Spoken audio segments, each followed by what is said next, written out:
What's up guys, welcome back to another video. In this video, I will show you how to swap Bitcoin for Solana in Phantom Wallet. So in this case, you might be wondering how do you exactly swap your Bitcoin for Solana? Well, this one is fairly simple. So the first thing that you want to do here is you want to access your Phantom Wallet.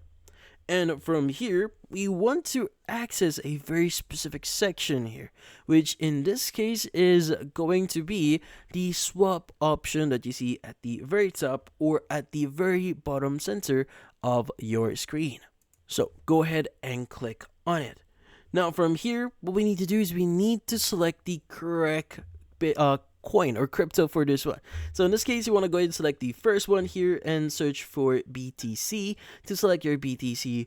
And also you want to go ahead and select the you receive section here, which is going to be Solana. So go ahead and select Solana here from the following options.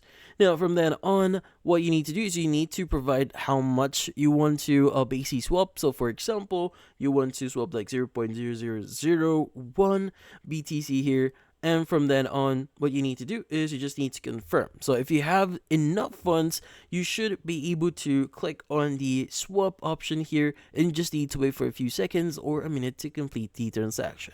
But in this case, that's about it. So if you found this video helpful, don't forget to leave a like or maybe subscribe to our channel. Thank you for watching.